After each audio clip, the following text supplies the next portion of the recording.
Good evening, and I'm going to add just a little bit to what has been said. I took my monastic vows in 94 during the first 3-year retreat out at Carmeling, and I worked as a chaplain that was Buddhist rather than a Buddhist chaplain. I was chaplain for all the inmates, and I worked there for 8 years and then retired when I was close to 66. And that was actually, it would have been 13 years ago this month. It's surprising how time flies. So, anyway, let's do the beginning prayers. You can bring those up on the screen.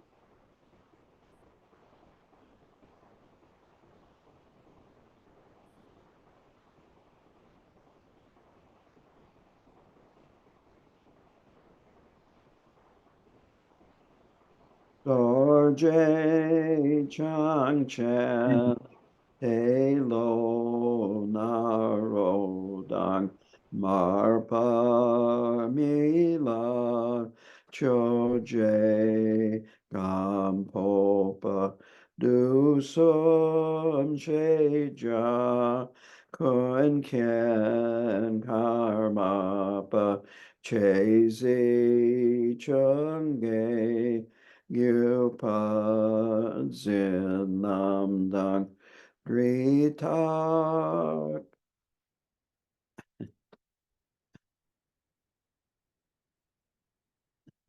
Dritak Salsam, Palden Drukpasok, Zablam Chagya, Chela Nepe, Nyame Drogon, Dakpo Kadyula, So Wadepso, Kagyu Lama Nam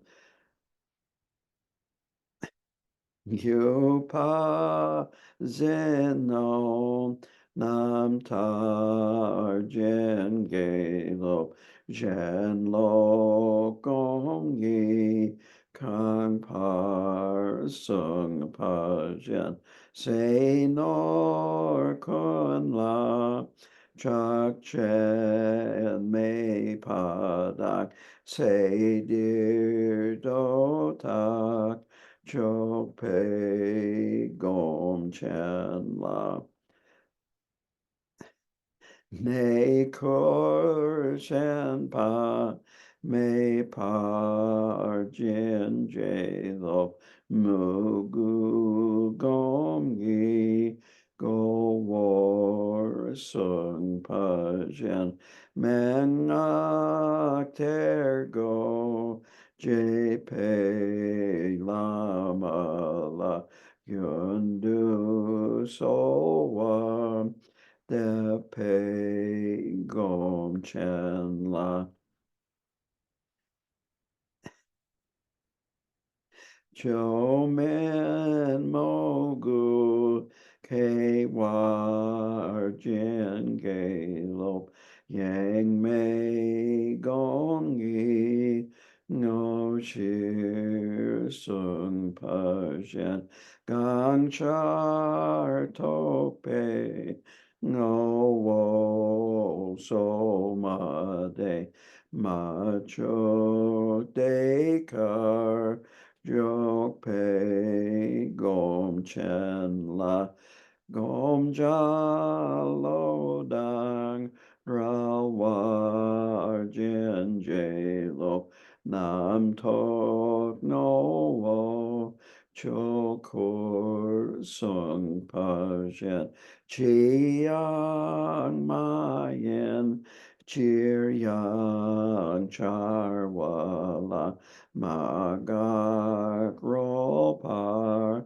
Char Wei Gom Chen La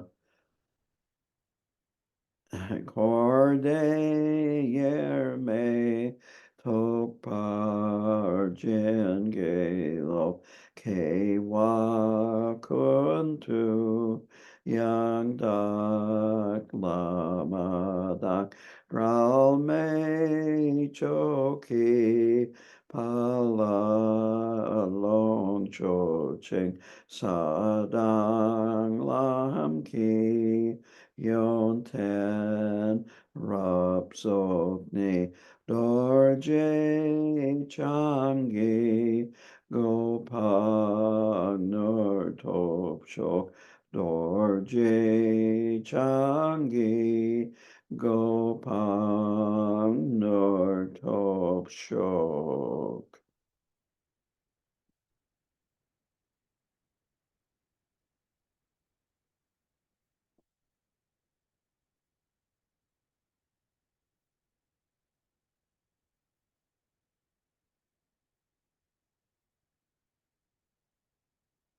Sanjay Chodang Soki Chok Nam La Changja Bardu Dakni Kyap Suchi Daki Jin Soke Pe So Nam Ki Drola Penshir Sanjay Drupar Shok Sanjay Chodang Soki Chok Nam La Jangja Bardu Dakni Kyap Suchi Daki Jin Soke Pe So Nam Ki Drola Pencher Sanjay Drupar Shok Sanjay Chodang Soki Chok Nam La Jangja Bardu Dakni Kyap Suchi Daki Jin Soke Pe So Nam Ki Drola Pencher Sanjay Drupar Shok.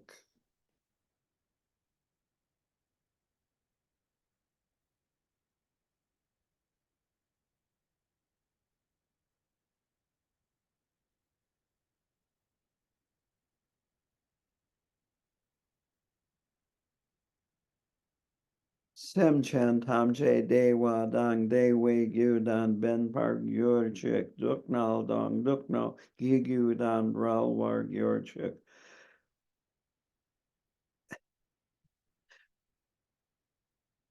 Duk Nal Mei Pe De Wa Dam Pa Nam and Ral War Yor Chik Ne Ring Chak Dang Ni Dang Ral Wei Tong Yon Chen Po La Ne Park Yor Chik Sem Chen Tam Che De Wa Dang De Wei Gyu Dan Gen Bar Gyur Chik Duk Nal Dong Duk Nal Gi Gyu Dan Rel War Gyur Chik Duk Nal Mei Pe De Wa Dam Pa Nam Men Rel War Gyur Chik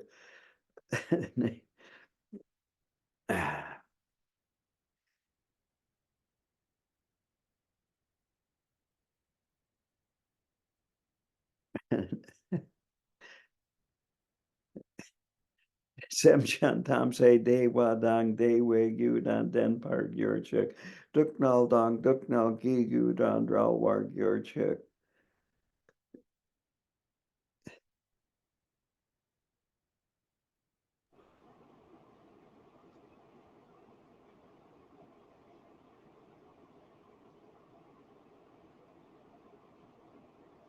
Which seem to be having a little problem with the displays. Are you not? Do you not see this screen or? Yeah, I'd need the next page. Oh, The next slide. oh. There we go. Duk now may pay day wa dam pa dam ben. Dampadang ni draw Nay ring chick chak dang ni na railway dang kong ni yu dang chin railway pa nay yung par. chen po la ni par ju chick.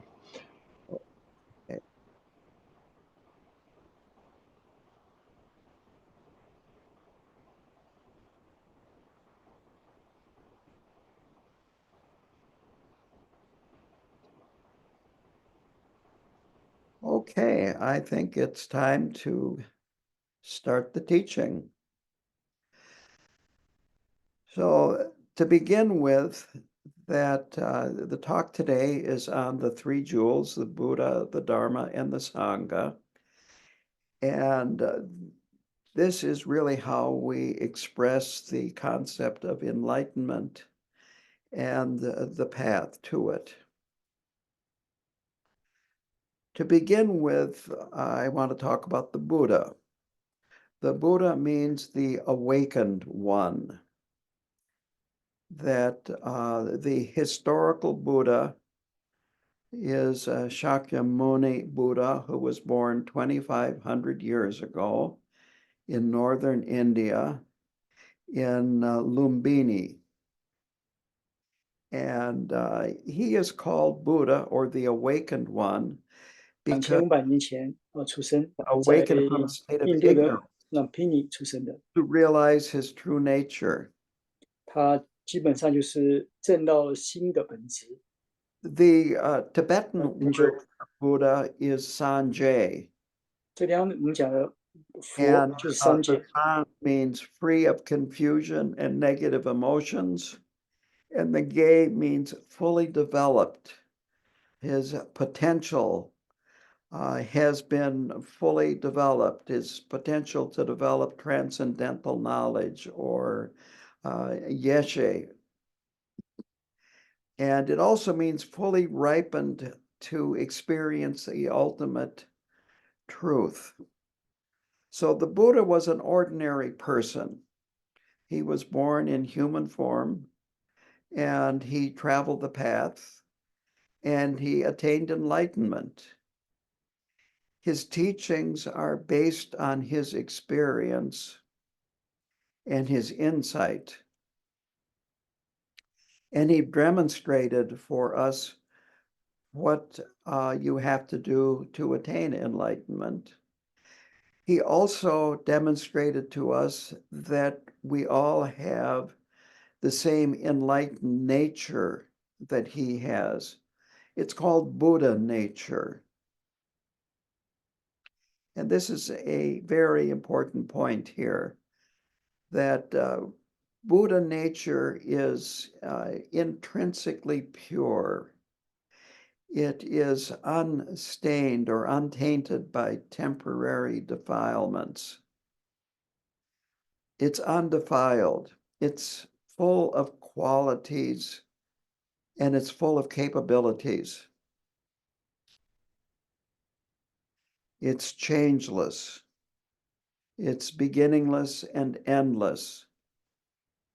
Some of the qualities that it's endowed with, it's saturated with love, with compassion, with wisdom. And again, this is inherent to us and our mind. A metaphor is frequently used, and that of a diamond or other valuable gem, that our Buddha nature is like that, and that a gem can be buried in the ground, it can be stained, stained superficially, only on the surface.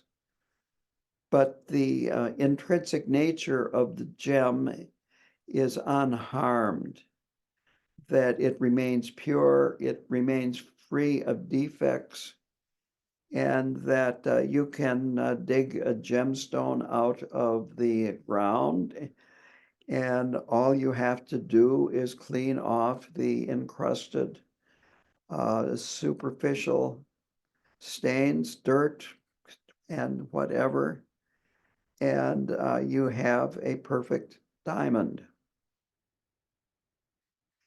And with this analogy or a metaphor, that our special qualities, our Buddha nature, are revealed instantly when our temporary stains are removed. And now this is getting into the path, but I want to give a more detailed explanation of our Buddha nature and why and how it is obscured. The obscurations are frequently referred to as the four veils,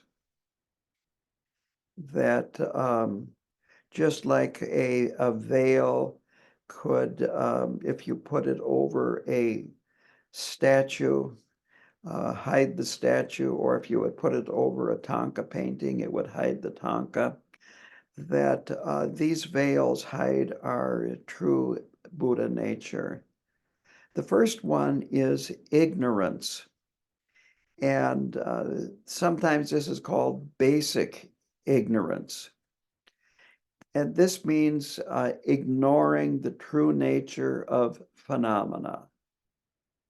It's an active ignorance. It's not a passive ignorance that we actively project onto our experience and the outer world, things that don't exist, that we project on them all kinds of qualities and characteristics and so forth.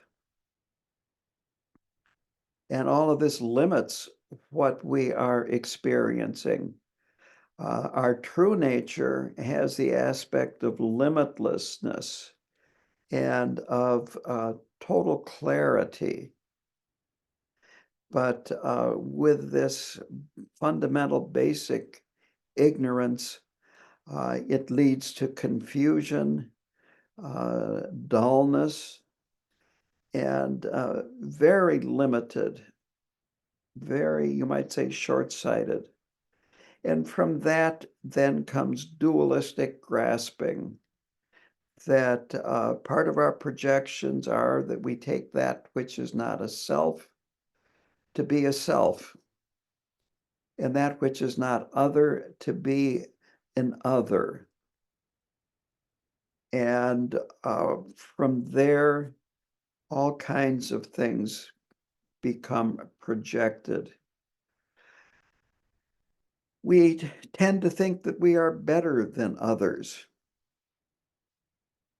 And interestingly enough, now my experience in the prison was that prisoners sometimes think that they are better than others at being bad, that they excel in being bad, but it's still a form of arrogance. And I know on the outside that I have talked with people, both Buddhists and non-Buddhists, who think that they somehow or another aren't as good as other people, that they excel in not being as good. So this is the what starts out when you separate self from other. I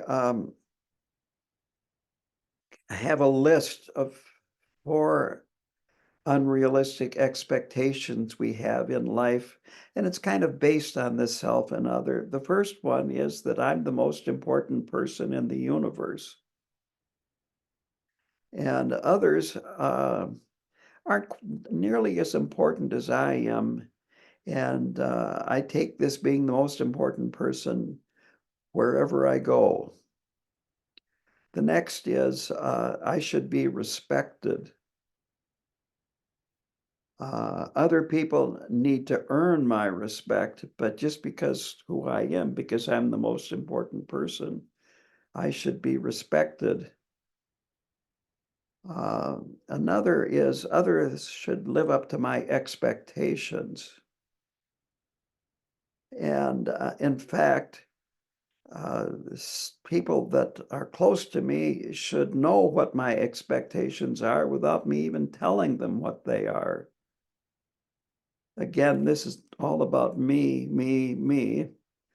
And then the fourth one is I shouldn't be harmed in any way, like stuck in a traffic jam or waiting in line to check out at a store.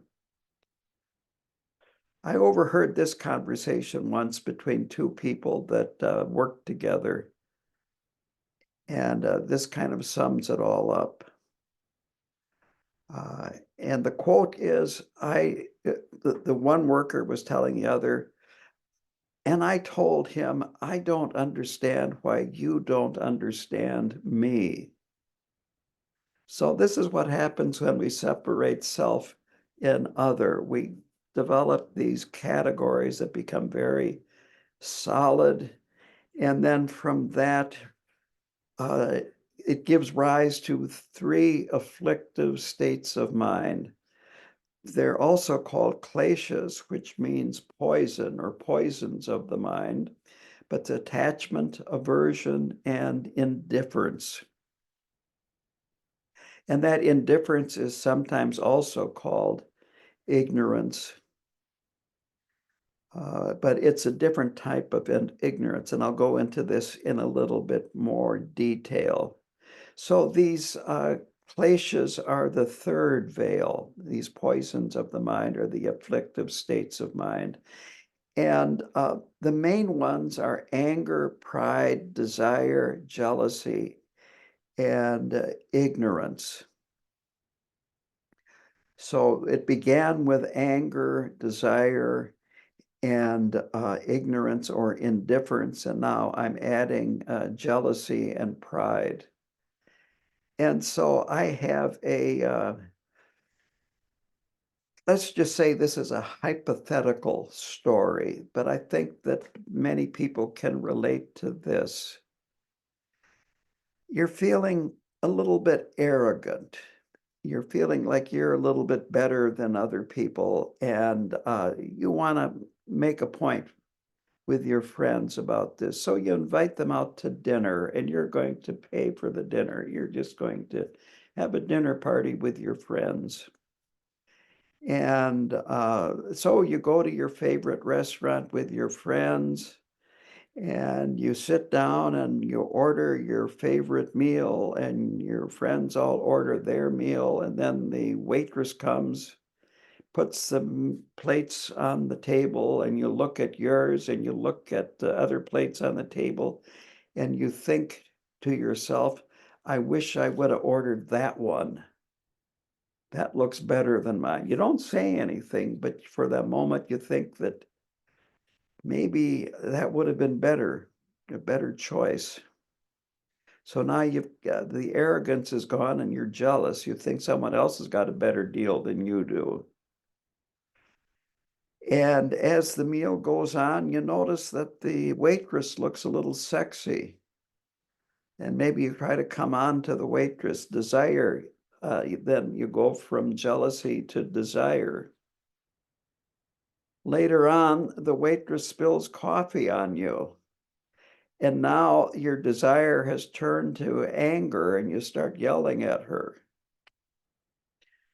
And then, as the whole evening is wrapping up, you start feeling greedy along with that anger towards the waitress, and you don't even leave a tip. You pay for the bill, but you don't even leave a tip. And then, of course, your friends all chip in and come up with a tip to make up for your lack of a tip. And now you're mad again and embarrassed.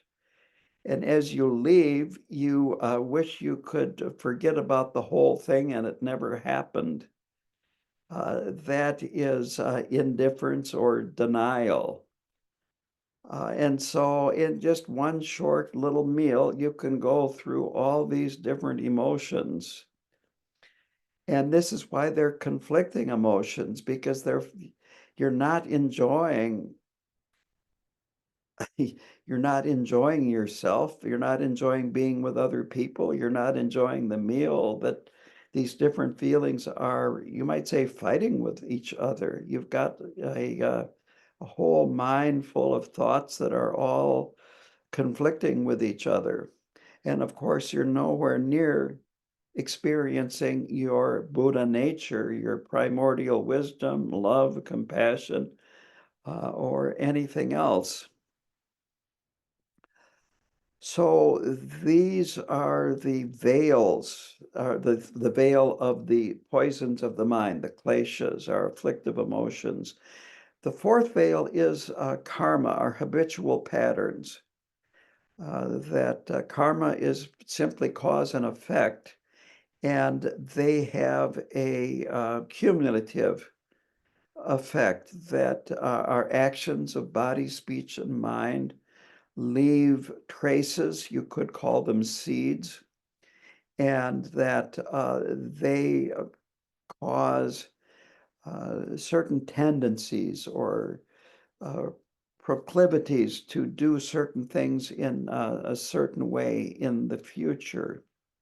So our afflictive states of mind are affected by kleshas. If you look at your afflictive states of mind, I like to use the example of a resume. If you're applying for a job, you have a specialty in one area, and it might be in terms of the afflictive states of mind. It might be that you primarily dwell in desire, but you have a competency in another one, which might be anger, or it could be jealousy. But we seem to specialize in one of those and then have no trouble switching to another one. And then the rest we don't spend too much time in. But we have these habitual patterns.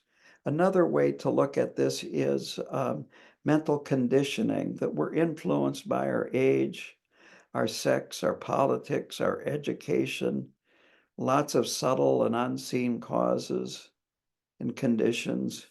And very simply, some people like cats, some people like dogs, some people don't like either.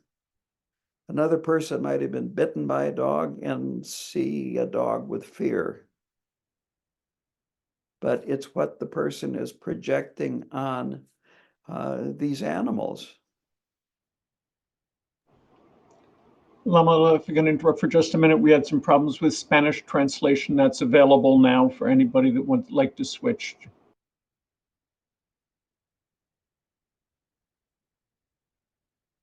So these habitual patterns are these four veils, and that's what we see are the four veils rather than our true nature. And we tend to think in our confusion that this is who we really are, that there somehow or another that our nature is desire or anger, that I'm expressing how I really feel. So we mistakenly identify with this conditioned mind, with this endless train of thoughts.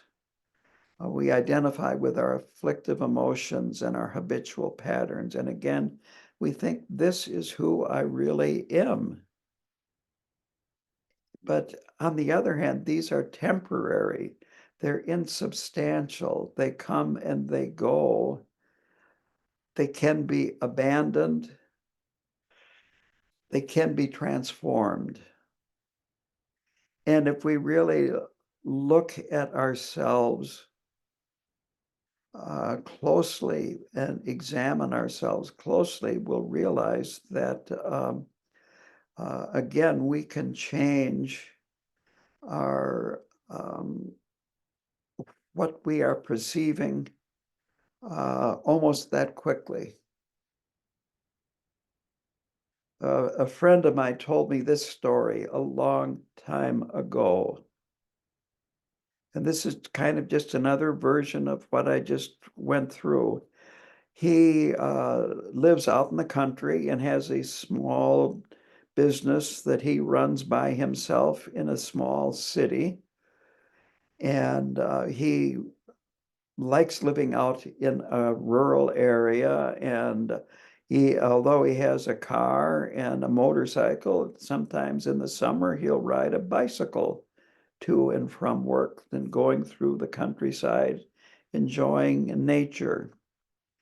And he told me one day on his way home from work on this country road, he saw a bag of trash in the middle of the road. And he got, just say ballistic. I won't repeat the words he used to me, but he got extremely angry at people that are throwing trash out of their windows on their car as they're driving through the countryside. When he rode up to the bag and got a close look at it, he saw that the contents were fresh groceries. And instantly he was no longer mad. Now he was happy because it was his bag of fresh groceries. And so he stops and picks up the bag and gets on his bicycle and tries to ride, but it's too heavy and too bulky, and he can't take it home with him on the bicycle. So now he's no longer happy. Now he's paranoid because he's going to leave his bag of groceries and someone else might find it and take his bag of groceries. So he told me he thought about this and he hid it in the brush on the side of the road. Then he gets on his bicycle and rides very quickly home to get the car because he's worried about someone finding his bag of groceries. And he gets in the car, comes back, stops, goes out, looks in the brush, finds his bag of groceries, gets in the car, and now he's happy again. That bag did nothing. Absolutely everything that went through his mind was his own mind, his own projection. And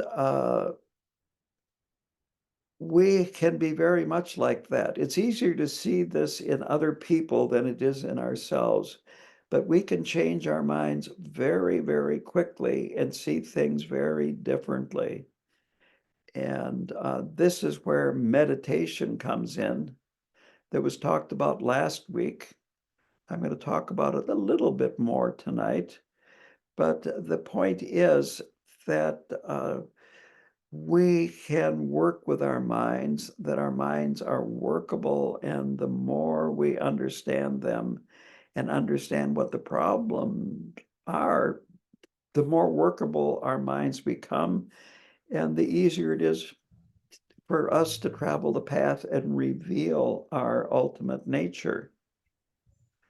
So Buddha nature is innate to each of us, no matter what we have done.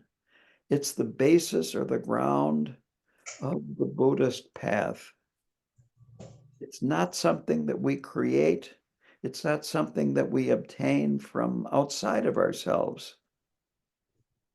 We don't realize it by reading about it, thinking about it, or talking about it. We actually have to travel the path to uncover it. But the Buddha nature is there within all of us.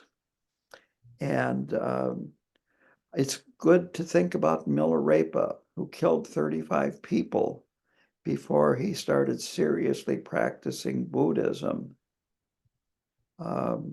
I would have, of course, Buddhist classes when I was a prison chaplain, and I've continued to go into the prison as a volunteer. And I will tell the inmates, well, Milarepa killed 35 people, and he practiced and attained realization. Have any of you here killed 35 people? Not had anyone say that to me yet. So I don't think anyone that's listening to me tonight has killed 35 people. So the Buddha is the ultimate refuge because we want to attain what he did. We want to become like him. In fact, that's an element of devotion, is wanting to become like the teacher. And the Buddha is both an example and the teacher. So we want to have confidence and faith in his teachings and his example. Now, the next is the Dharma. The word Dharma has, I think, at least 10 different meanings. And I'm not going to confuse you by going into all 10 of the different meanings. But it's important In this case, the second jewel, the Dharma, this refers to the Buddha's teachings and to the path that he showed. That the Dharma is a collection of various methods, skillful means that lead to the experience of our Buddha nature. At first, we might experience glimpses, but eventually, when full fruition occurs, it becomes permanent.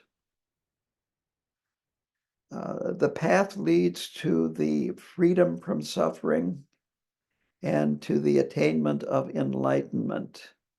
It is digging up that jewel that I talked about earlier that's buried and maybe has some dirt on it, finding it, cleaning it up, and so forth.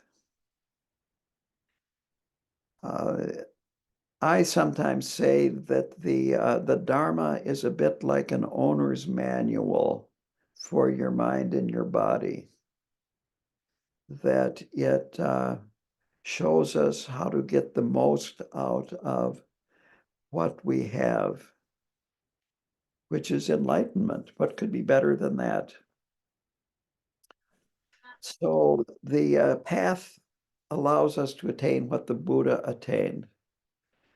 The Tibetan word for Dharma is chu, and it means that which straightens, meaning that it straightens what is crooked. It also means that which cures, and so it heals that which is sick. And I am reminded of what Chogyam Trungpa Rinpoche would say, that he would tell his students, you're all neurotic and Buddhism is working with your neurosis. So the Buddha nature is the ground. Dharma is the path that is on the ground. If there was no Buddha nature, there would be nothing to reveal, and there would be no path to take to reveal it. So the understanding Buddha nature is very important. It's crucial. And it's very important that you have confidence that you have Buddha nature.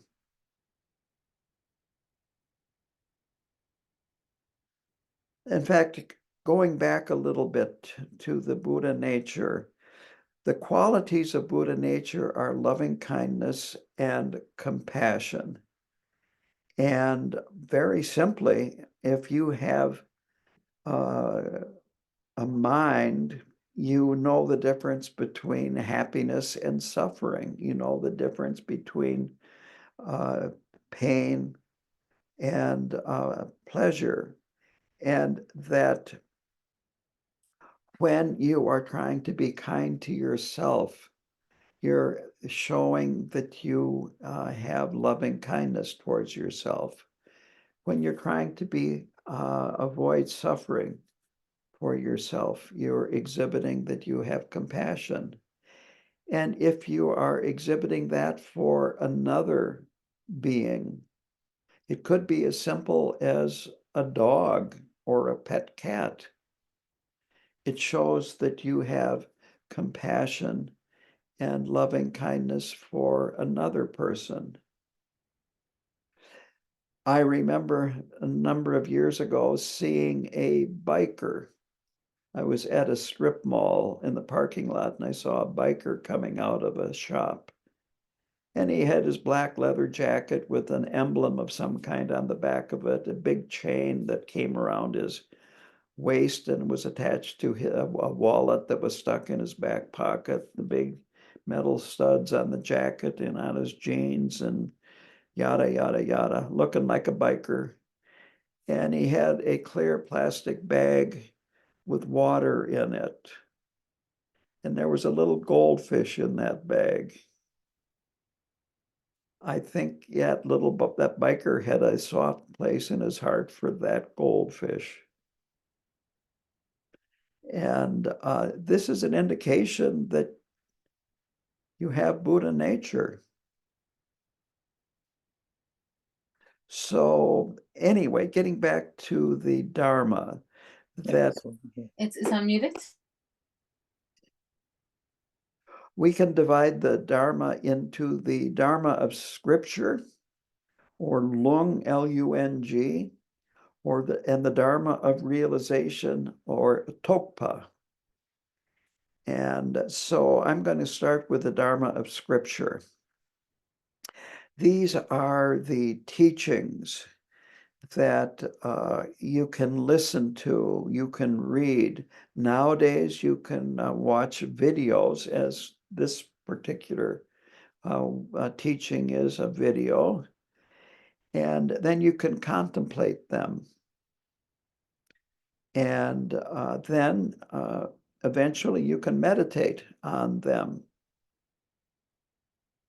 It's important to keep focused in terms of the teachings that you are reading, watching, listening to, and so forth. That there's too much out there. You can't know it all. Many years ago, I think it was when I was in college, I read a book. I don't have a clue of who the author was, but they were kind of explaining the absurdity of knowing it all. And there was a character in the book that every day went to the library, and he was determined to read every library book in the library.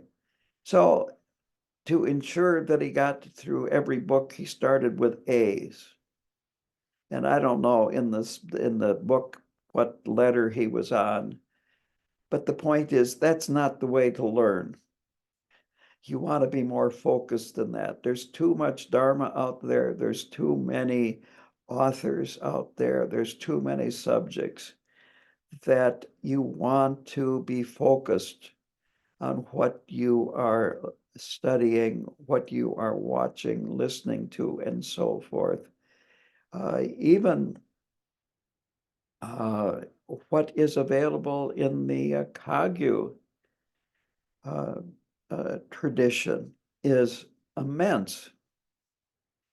So you want to be focused, and if you are beginning to study the Kagyu teachings, then you want to start with the more introductory books and then work on up from there, because it just gets too confusing. So you want to stay focused. And actually, what can be very important is to, after reading a book, maybe a year, 2 or 3 years later, go back and reread it and see if you understand it at a deeper level. Because the idea of taking on this information is so that you can then contemplate it, chew on it, think about it, see how it meshes with your own experience, ask questions, and so on and so forth. And eventually you take it into your experience by then meditating. So there are these 3 elements: listening and hearing, contemplation, and then meditation. To go over this again, listening and hearing. First of all, you have to listen before you hear. And if you're reading, you have to pay attention. You can just speed read and get through a book like that, but what do you retain? The important thing is to have some retention rather than just getting through it as quickly as possible. And it's good to have a qualified teacher that you're receiving teachings from or reading a book. Again, we are very, very fortunate. Future class is going to talk about the lineage, but very simply, we've got Gyalwang Karmapa. We have lots of teachings by Khenpo Karta Rinpoche, Trangu Rinpoche, and Mingyur Rinpoche, Tai Situ Rinpoche. I'm not going to go down the list any further than that, but there is a lot of teachings available in books, videos, and other types of media. And we don't have to go searching in all kinds of other places. These are all readily available. So we want to listen openly to the teachings. This is very important. The word open here, I'm stressing that we want to be receptive to what we're hearing. It doesn't mean we accept the teachings on blind faith, but we listen to them. We contemplate them. You might say, chew on them. That even the Buddha said that it's not good to have blind faith, that you want to understand these at a deep level. But the openness means that you are actually open to hearing them and absorbing these teachings. That there's actually an analogy that like a cup. And if the student wants to be a cup that's empty, that the teacher can pour the teachings into, like you would pour tea into an empty cup. And the situations you want to avoid is being like a cup that's turned upside down where nothing can be poured into it. Another adverse situation would be a cup that is already full, that you already know everything, and maybe you just want to get one little tidbit of information from this teacher or from this book. But you already have your mind made up and it's full, and there's a bit of arrogance there too. So you want to avoid that. And then the third negative situation is to have a cup that has some poison in it, something that is very negative and anti-Dharma and pollutes the teachings that are poured into it, or in this case, the person that receives it, where they're maybe going to be using the teaching in a very negative way. So you want to be open, receptive, and listening to the teacher. I like the phrase deep listening. So then the second step is to contemplate, to think about it. That this means going over it in a focused manner, pondering it, considering it, looking at what you have heard from different angles, examining it. Is it useful to me? Does it make sense in terms of my experience? Is it valid? And maybe a day later, a week later, a month later, you examine it from another angle. That there are many different ways to look at a teaching. Just like think about it this way. You go to a museum and you can look at a work of art and look at it from many different ways. You can look at it from a different standing in a different place, or you can analyze it by some other way. You could analyze it intellectually by, let's say, art history. Who was this artist influenced by previous artists, and on and on and on. So there's lots of ways to look and analyze and see things. This is a very personal process. No one can do it for you, that you have to do it. But this keeps the teaching fresh in your memory, and this is very important, to keep it fresh. Sometimes I will hear this, and it's usually from a person that is not been studying Buddhism for a long time. It's usually from a person that's a beginner, or maybe is just wondering what Buddhism is all about. But I'll explain something and they'll say, "Oh, I got it now." Well, I don't tell them you didn't get it because they're not going to understand. So you're not going to get it right away. So keep looking at it, keep examining that. Take it into your experience, and by all means, avoid Dharma being just a little factoid that you can bring up in a conversation or convince yourself that you know what you're talking about.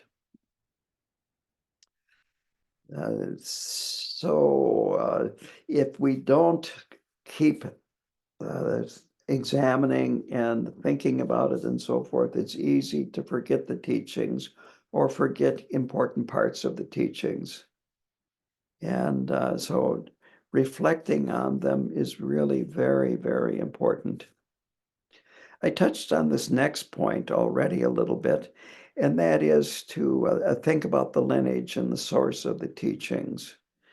Where did they come from? And also think about what is the result of putting these teachings into practice. So there's just all kinds of questions that you can ask, and it's important to actually ask questions when you have a chance to ask questions from teachers about points that you don't understand, or maybe you see in a way that was not mentioned in the teaching.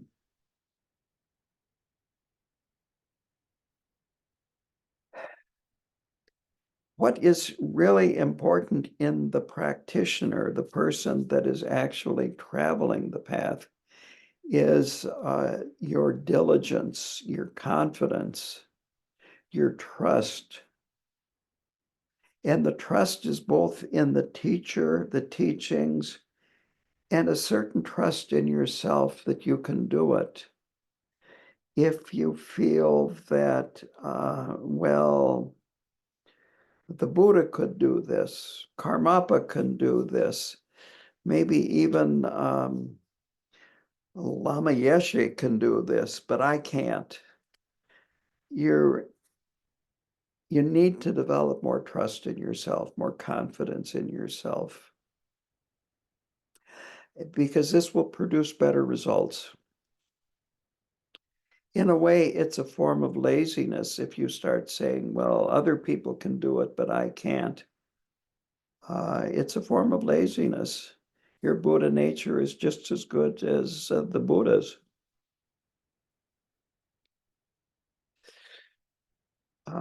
And as you travel the path, you will get a better idea of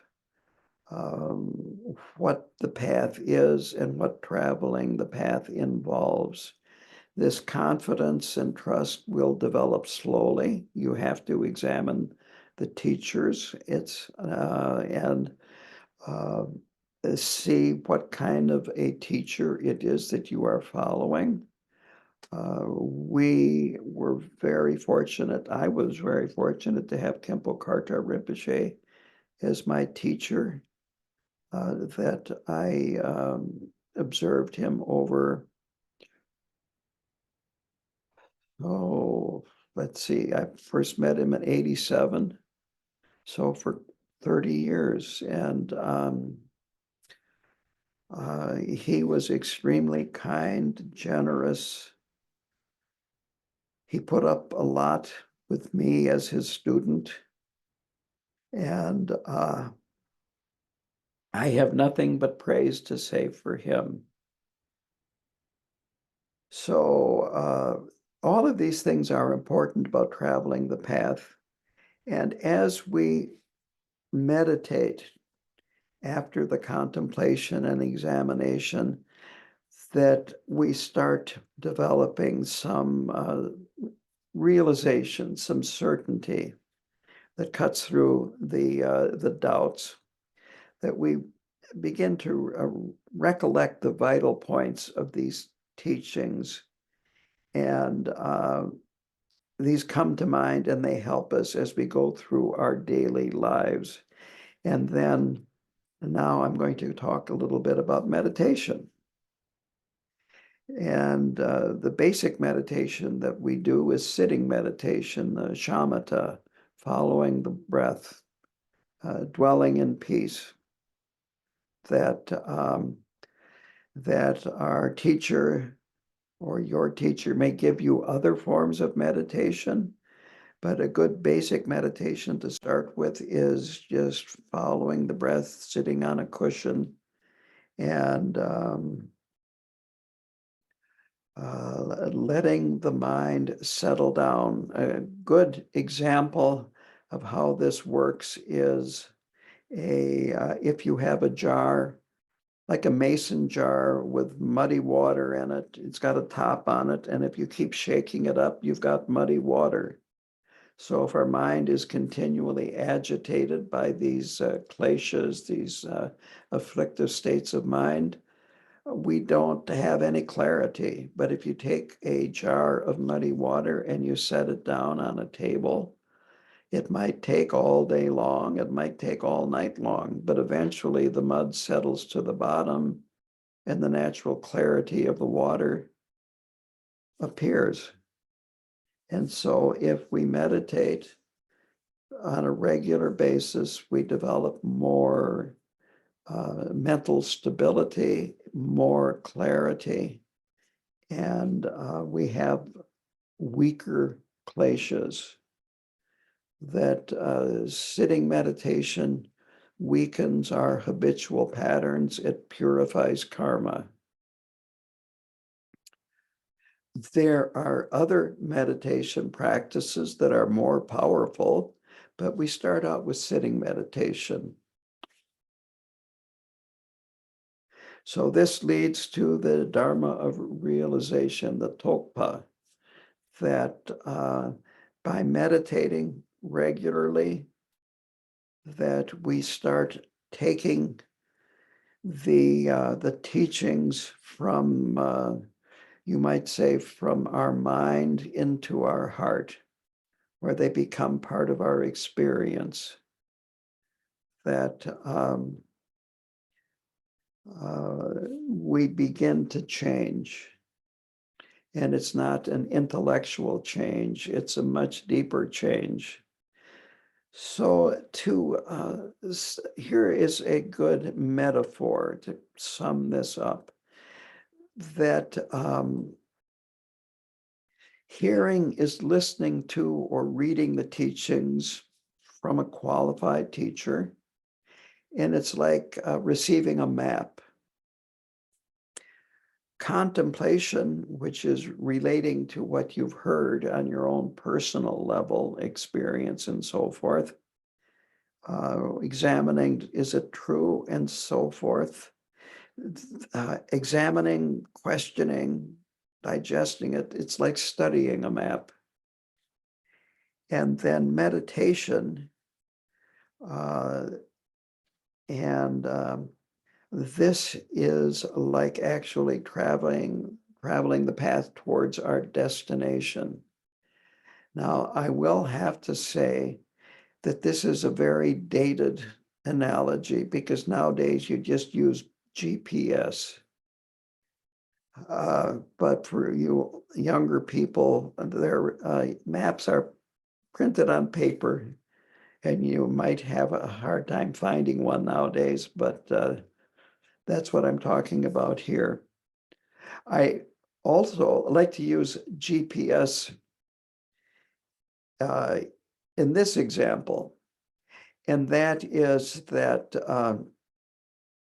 if you're using GPS to get from one place to another, automatically where you are will show up on the map, and you have to put in where you want to go. But in our case, we have to know where we are before we can get to where we want to go. That if you don't know where you are, any way will work or won't work, as the case may be. So it's really important. Self-examination is really important. Getting to understand yourself, getting to understand these four veils. The third jewel is Sangha. So here, there are three aspects of Sangha that I would like to talk about. The first is, and this is in terms of this class, I'm trying to keep it on an introductory level, that the Sangha is a community.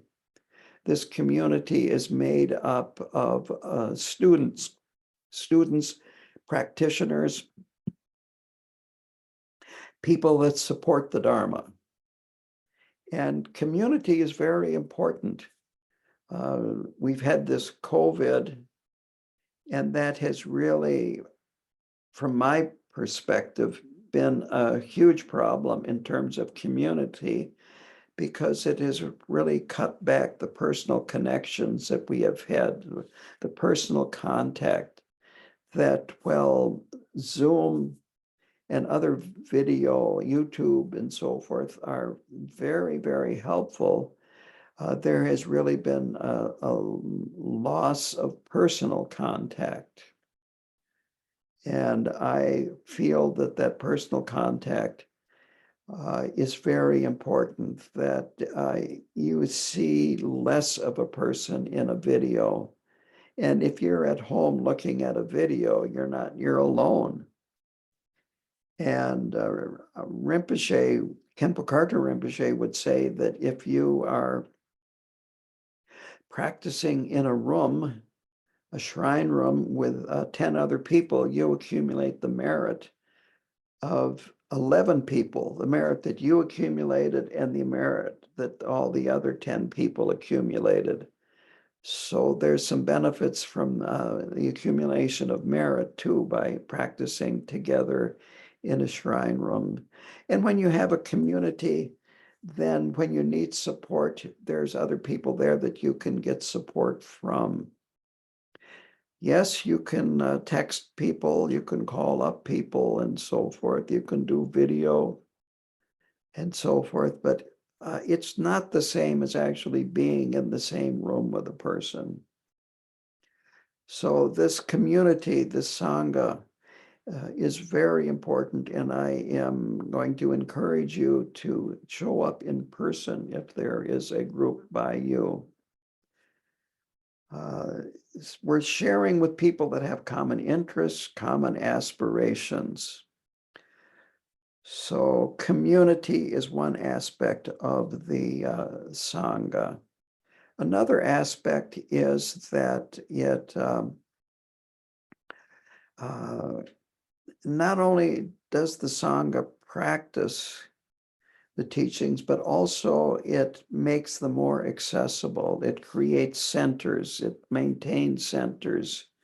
There's a lot of work and a lot of volunteering that goes on with maintaining a center, that you make it possible for practice, for teachings, you invite teachers, You propagate the Dharma. You are causing merit and benefit to the area around the center. At my center, I used to do as many as 8 Nyungne in a row, and I had a Lama tell me one time that the benefit of doing that many Nyungne in a row would spread for miles and miles and miles into the surrounding area as a blessing. And so when you put up a center, you are creating benefit for the people in your area. I am reminded of a story that it may still be on the internet. This happened out in Oakland, California, and it's about the Oakland Buddha. So there was a man that was living in an area that was going downhill, had a house, and the city of Oakland had taken crossroads, if you can see that, and to deter people going on these roads to get somewhere else rather than just navigate the neighborhood, they put in a barrier. So when you came to it, you had to make a turn. And what was happening was that people were just throwing trash in that barrier, everything from mattresses to whatever, bags of trash. And there was drug dealing out on the street. And, it was just the neighborhood was going down. And the man, he was not spiritual or he wasn't religious, but he decided he had to do something about it. So he went to a store and bought a Buddha statue. And he put it on that barrier. And I think he used some kind of an epoxy cement so that it wouldn't be stolen, which it would have been. And some amazing things happened. A Vietnamese woman saw this, and she talked to her master and about this, and she wanted to do something about this statue. And her master said yes. So she went out and she would pray to that statue. She started making flower offerings to that statue. Other people started coming with her. In the morning, early in the morning, there would be Vietnamese sitting in the street on cushions praying to the Buddha. They painted up the Buddha. They put a little shelter over the top of the Buddha. The city passed an ordinance or a resolution saying that they had to remove the Buddha because it was breaking the law. And there was such a protest that it never got removed. And more people showed up for chanting and praying, making offerings, and so forth. And interestingly enough, the crime rate went way down. Drug dealing went way down. Break-ins went way down.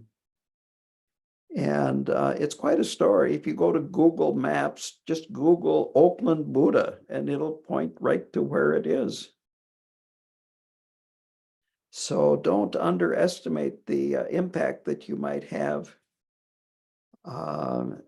by your practice and the merit that your practice and your community produces. The last part of a Sangha is the exalted or the realized Sangha.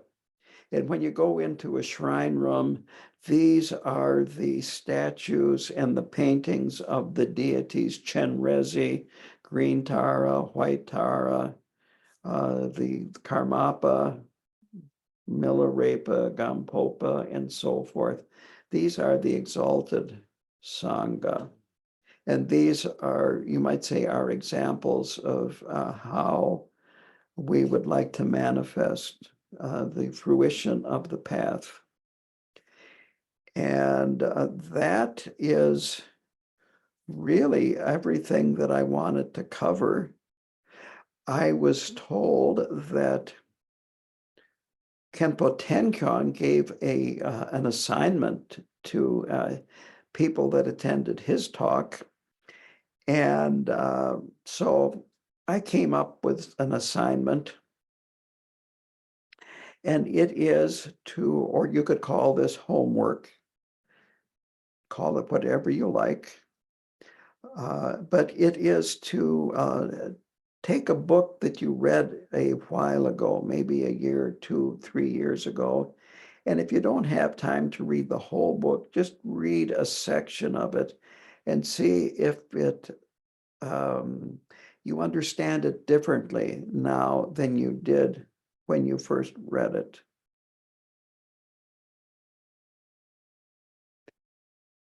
With that, I'd like to ask questions, but I don't think there is feasible to do that.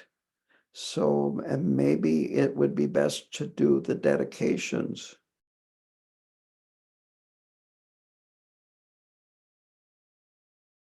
What do you think, Yonten?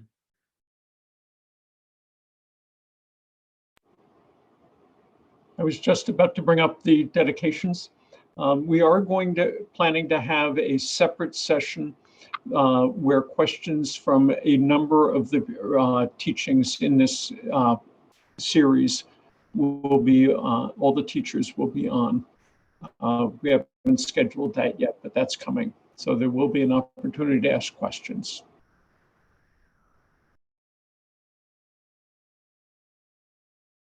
I guess we could do the long version of the dedication prayers since we have time for them.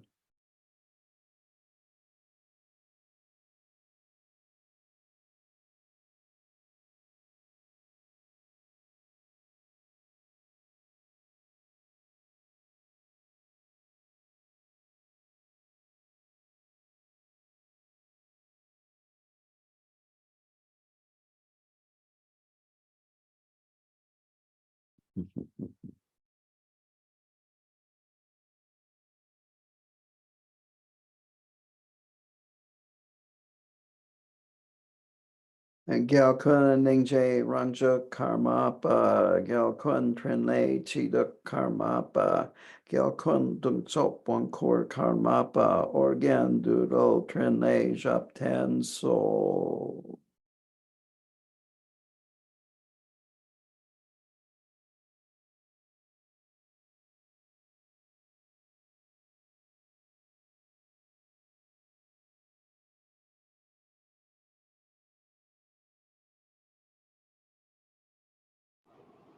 Is the next prayer not showing yet? No, I see it now. So nam de yi tam che zik pa ne, top ne pedra nam pam je ne, ke ga na chi ba lak drup pa ye, si pe so le dro wa ner dro sho.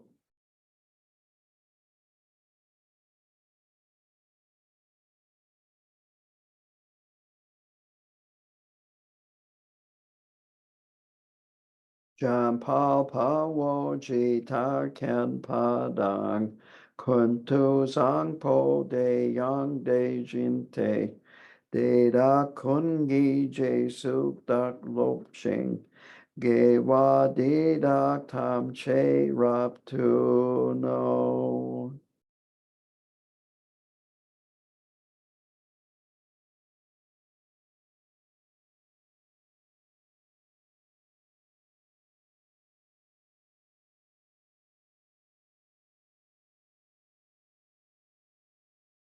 Sanjay kusum ne pei jin lap dang. Cho ne min yordan pei jin lap dang. Gan dun mi che dun pei jin lap ki. Ji tak no wa mo nam drapar sho.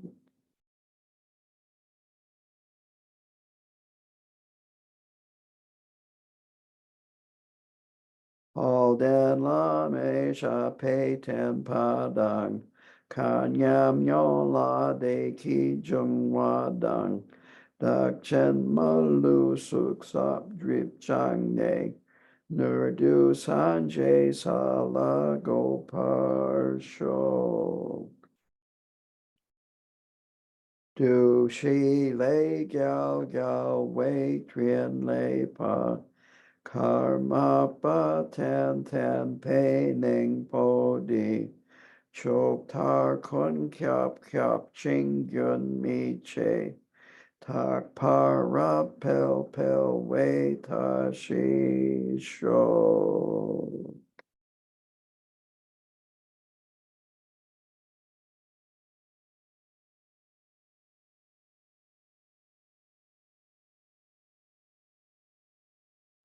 Well, I want to wish all of you a very good week and a very good year.